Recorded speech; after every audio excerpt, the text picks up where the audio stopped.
Oi, gente, tudo bem com vocês? Hoje nós vamos conversar sobre uma pergunta que surgiu lá no meu perfil do Instagram, inclusãopossível.oficial. O que é que nós, professores, devemos fazer quando a nossa criança, muitas vezes ainda muito pequena, começa a apresentar alguns sinais indicativos de algum transtorno do neurodesenvolvimento? Como abordar essa família? Que tipo de orientação nós devemos dar?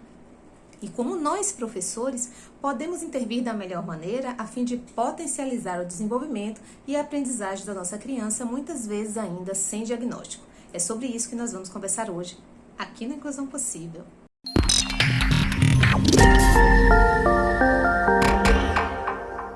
Muitas vezes, nós, professores, sobretudo na educação infantil e nas séries iniciais do ensino fundamental, percebemos que a nossa criança tem algo de diferente. Principalmente se considerarmos os marcos do desenvolvimento, que devem ser o parâmetro de todo educador, sobretudo na primeira infância. É um jeito diferente de interagir com os outros ou uma falta de interação? É uma maneira diferente de brincar? É um caminhar com alguma alteração? É uma ausência ou um atraso no desenvolvimento da fala? É uma falta de contato visual ou um contato visual esvaziado de sentido? Esses são apenas alguns exemplos que nos fazem nos preocuparmos com as nossas crianças e buscarmos meios de compreender o que está acontecendo e também de orientar a família na busca de um diagnóstico. É importante dizermos que o diagnóstico não define a nossa criança, ele não diz quem ela é, mas ele traz importantes informações acerca de como nós podemos mediar melhor na perspectiva pedagógica para assegurar maiores chances de desenvolvimento global e também de aprendizagem dos conteúdos escolares propriamente ditos. Então, a busca do diagnóstico é importante. Mas será que ela é fundamental ou condição para a nossa prática? Até o fim desse vídeo eu vou responder essa pergunta. Uma coisa que a gente não pode perder de vista é a perspectiva da família. Nenhuma família está preparada para ouvir da escola ou de quem quer que seja que a sua criança, que o seu filho é diferente em algum aspecto. Sobretudo se essa diferença marca a necessidade de investigação de um possível problema. Por que eu coloquei entre aspas? Porque a deficiência intelectual ou o transtorno do espectro do autismo, o TDAH, que são as condições de alteração neurobiológicas mais conhecidas, não são problemas, são condições do indivíduo. Claro, são condições que geram dificuldades específicas e que demandam de uma equipe multiprofissional, inclusive dos educadores, intervenções específicas, a fim de favorecer o caminhar dessa criança, o percurso de desenvolvimento dessa criança. Mas não são problemas, mas para a sociedade e também para a família, a simples ideia, a simples perspectiva de que a sua criança tem uma dessas alterações pode sim gerar muita angústia, muito medo e muita recusa em aceitar. Isso com o tempo passa e, sobretudo, se essa família tiver acolhimento, escuta e orientação devidas e sempre sensíveis e fundamentadas. Mas nós, sobretudo nós os educadores que percebemos primeiro que essas alterações estão acontecendo, precisamos ter muita sensibilidade e muito cuidado nesse momento. Primeiro, as suas observações têm sido sistemáticas e registradas?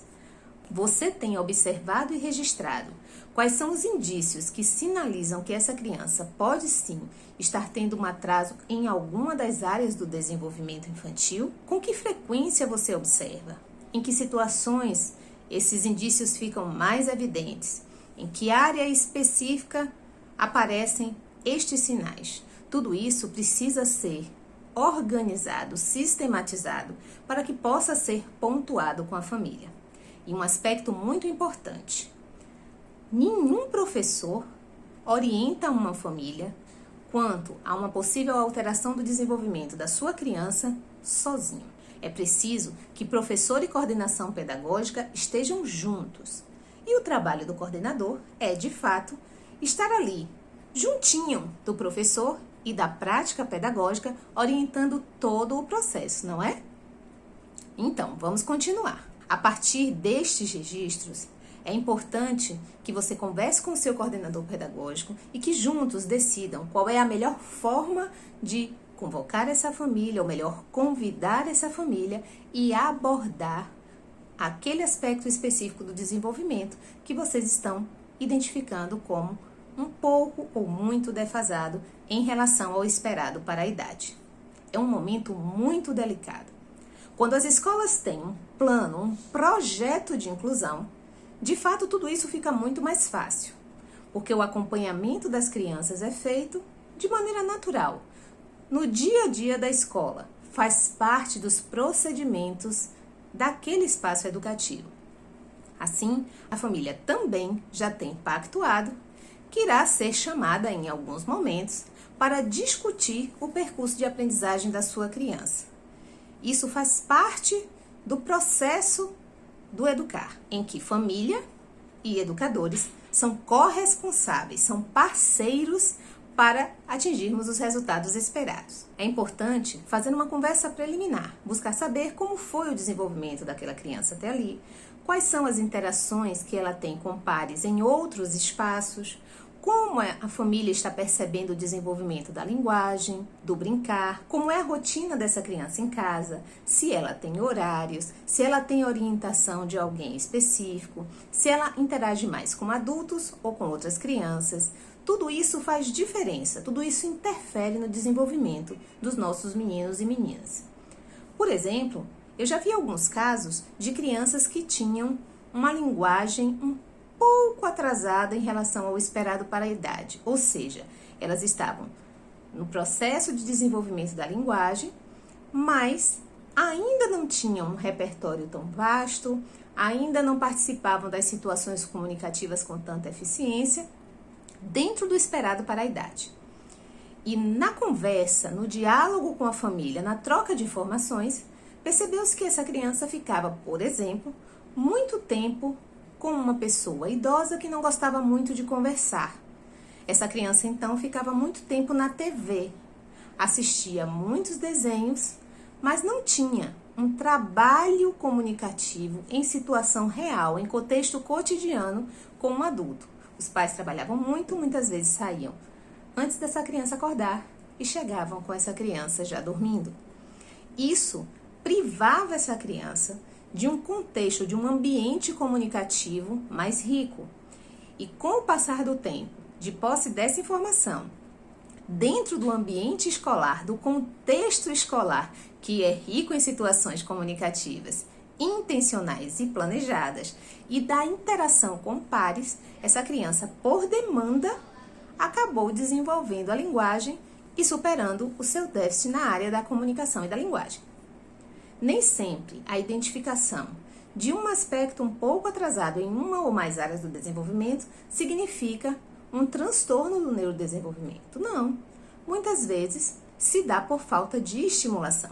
Por isso que é importante que nós estejamos sempre atentos para identificar o quanto antes e atuar o quanto antes.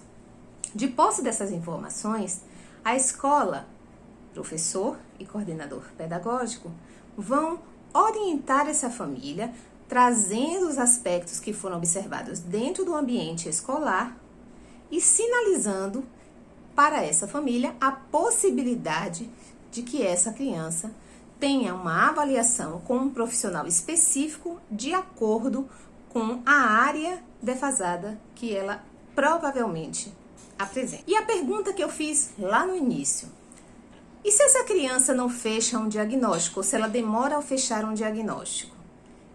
Ele é condição para a minha atuação pedagógica? E a minha resposta, pautada na minha experiência e nos estudos que eu sempre venho fazendo, é não.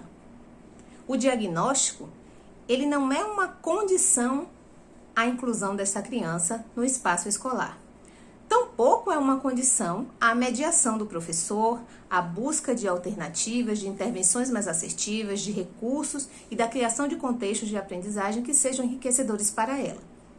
Essa criança precisa ser olhada como ela é, como um ser em desenvolvimento que necessita da escola e que vai ter desta escola o melhor que essa escola puder ofertar, com um olhar atento, cuidadoso, sensível e fundamentado às suas necessidades. e sempre considerando e validando a sua potencialidade. Gostaram desse conteúdo? Foi interessante para vocês? Eu agradeço a colega professora parceira que enviou essa pergunta lá no meu perfil do Instagram. Se vocês ainda não seguem, convido todos vocês a conhecer e a seguir. E continuem por aqui, se inscrevam no canal, curtam este vídeo, comentem, compartilhem com outras famílias ou outros educadores que possam se beneficiar dessa informação. É a partir do compartilhamento de saberes que nós iremos cada vez mais favorecer o processo de inclusão escolar de todos os meninos e meninas. Inclusão é possível sim, eu acredito e tenho certeza que você também. Até a próxima!